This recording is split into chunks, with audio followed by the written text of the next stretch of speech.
वेणुगोपाल जी, जयराम जी, दोस्तों,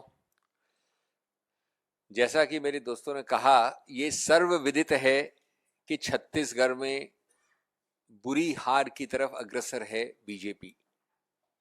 पूरी दुनिया जानती है, वो जानते हैं, और हर मापदंड से ये सर्वविदित है। यह भी सर्वविदित है कि ईडी के साथ साझेदारी कह लीजिए, पार्टनरशिप, गठबंधन कह लीजिए, सहयोग कह लीजिए, ईडी के साथ साझेदारी, गठबंधन और सहयोग बीजेपी सरकार और बीजेपी पार्टी का तीव्रता से बढ़ रहा है जैसे जैसे वो हार उनके पास आ रही है। लेकिन ऐसे मापदंडों के बाद भी इतनी घृणात्मक स्थिति पहुंचाएगी ये सरकार बीजेपी वाली और बीजेपी पार्टी, ये मैं समझता हूं इस देश ने सोचा नहीं था। और ये क्यों घृणात्मक बताना चाहता हूं आपको। जो उन्होंने खुद ने कीर्तिमान और मापदंड और मील पत्थर स्थापित किए हैं, उनसे भी आगे जाता है ये केस। ये इसमें एक मजाकिया बात यह है कि 1.5 वर्ष पहले जो पहला कोतवाल है, यानी छत्तीसगढ़ पुलिस, वो पहला कोतवाल जांच शुरू कर देता है, अभियुक्त बना देता है, बहुत सारी चीजें जब्त कर लेता है, और उसके 1.5 साल बाद चुनाव के बीच में 4 दिन बचे हैं पहले प्रसंग के, और 15 दिन में सब कुछ ओवर है छत्तीसगढ़ में।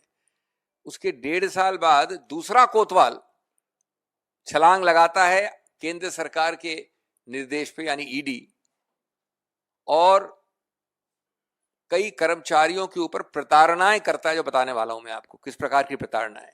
तो ये जाहिर है कि ऐसे ही नहीं बनाया गया है फर्जी मामला, ऐसे ही नहीं कस रहे हैं नकेल, क्योंकि वो जानते हैं कि जीत रहे हैं भूपेश बघेल। मैं आपको इसके बारे में बताऊं साहब, हम आपको देने वाले हैं अभी दस्तावेज, जिसमें एक चार्ट है पीछे। ये दुर्भाग्य की चार्ट है और रोचक चार्ट भी है। 2022 मार्च से लेके अभी तक रायपुर ले लीजिए, दुर्ग ले लीजिए, बिलासपुर ले लीजिए, जगदलपुर ले लीजिए, अंबिकापुर ले लीजिए, मैं आपको डिटेल्स नहीं दे रहा हूं, सब तरफ से लगभग 450 लोगों को गिरफ्तार किया है। किसने किया है? छत्तीसगढ़ पुलिस ने। मैंने कहा ना, पहला कोतवाल। 72 केसेस रजिस्टर हुए हैं पूरे प्रदेश में, अलग अलग डिस्ट्रिक्ट्स में। अब मैं उसकी सूची नहीं दूंगा आपको, लेकिन जो टोटल है, जो सामूहिक रूप से है, 191 लैपटॉप, 850 मोबाइल फोन, 200 से ज्यादा एटीएम कार्ड्स, 1.5 करोड़ रुपये, और उसके अलावा बहुत सारे अंचल एसेट्स, कैश, 16 करोड़ से ज्यादा बैंक अकाउंट्स के रुपये, इत्यादि इत्यादि। ये सब पहले गात खत्म हो गई, तहकीकात हो गई, जब्त हो गए, कानूनी कार्रवाई हो गई।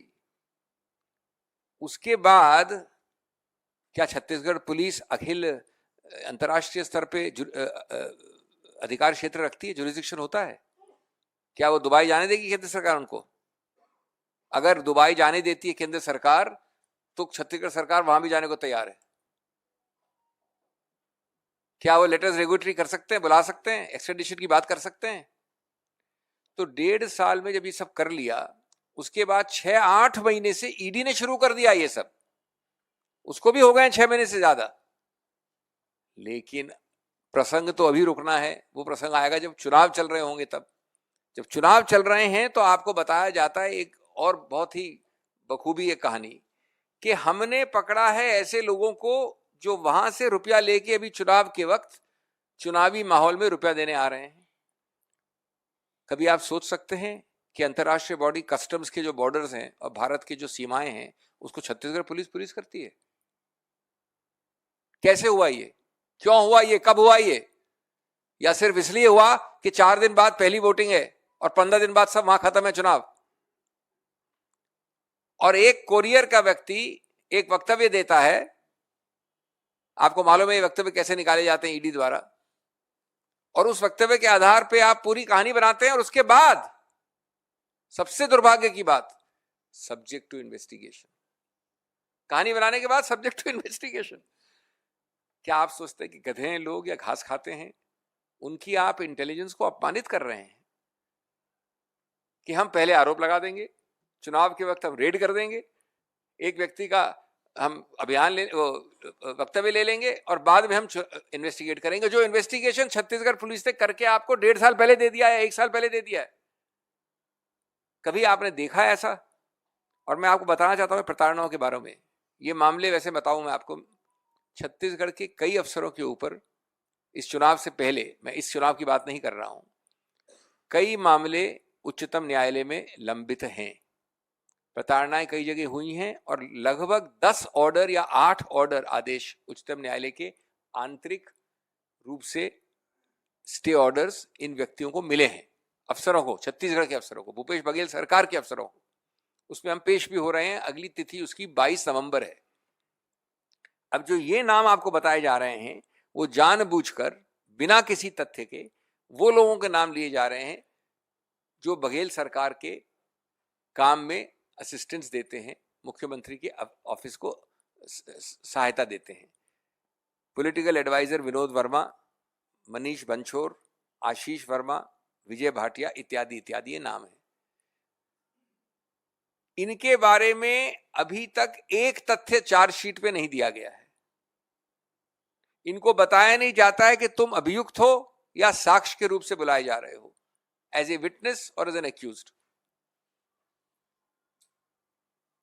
विनोद वर्मा के यहां रेड करते हैं तो वो कुछ ऐसी चीजें लेते हैं जिसकी रिसीट्स उठाई जाती हैं, 16 साल पुरानी परचेजेस हैं, 16 इयर्स।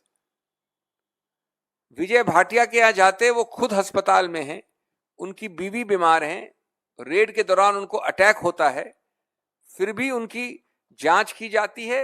उसके बाद भाटिया जी मुंबई के अस्पताल में भर्ती होते हैं, वहां भी जाकर प्रश्नोत्तर होता है। ये ईडी है, इलेक्शन डिपार्टमेंट है बीजेपी का, या क्रूरता का एक द्योतक है?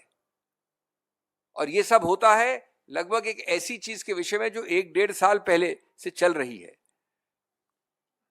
मैं हिंदी में अपनी बात संक्षिप्त में खत्म करने से पहले ये कहना चाहूंगा कि आज ये प्रवर्तन निदेशालय जिसको कहा जाता है, जिसने अपनी पूरी विश्वसनीयता खो दी है, खत्म कर दी है, वो आज झूठ का कार्यालय है, प्रवर्तन कार्यालय नहीं है। पूरी तरह से झूठ का पुलंदा है। तोता अगर किसी को आप कह सकते हैं तो तोता ये है। और आप तोते की पूरी प्रक्रिया देख रहे हैं। जो मुद्दे कानून के उठाए गए हैं उच्चतम न्यायालय में वो अभी तक लंबित हैं, छत्तीसगढ़ के विषय में लंबित हैं। 22 तारीख को उनकी सुनवाई होने वाली है अन्य केसेस में। उन मुद्दों में ये मुद्दा भी है कि आप किसी को बुलाते हैं, बताते नहीं है कि वो साक्ष्य है या अभियुक्त है, और अपनी मनमर्जी से आखिरी समय पे उसको अरेस्ट करें या ना करें। आप किसी के पास कोई रुपया आ जाए, उसको कोई मतलब नहीं उस रुपये से कि कैसे उसने मनी लॉन्ड्रिंग की, कुछ उसका इस्तेमाल किया। सिर्फ रुपया आने से, ABC से ट्रेवल करके D के पास आए तो उसको आप मनी लॉन्ड्रिंग मान लेते हैं। बेल के प्रावधान को आप डिस्टॉर्ट करके लागू करते हैं। ये सब मुद्दे छत्तीसगढ़ के विषय में उच्चतम न्यायालय में लंबित हैं। हम यही कहेंगे कि कानून सबसे बड़ा होता है। अगर इनको किसी का भय नहीं है तो उच्चतम न्यायालय इनको कानून सिखाएगा, हमें इसका विश्वास है, इसकी आशा है। और इस प्रकार से चुनाव की लेवल प्लेइंग फील्ड को खत्म करना, मैं समझता हूं हर संवैधानिक अथॉरिटी को, संस्था को इसका नोट लेना चाहिए।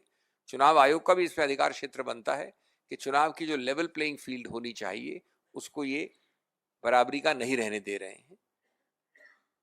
इस मामले में हम भर्त्सना करते हैं और सबसे इसका अच्छा उत्तर आने वाला है छत्तीसगढ़ की जनता जनार्दन से, जो आपको निकट भविष्य में मिलेगा। इंग्लिश और यू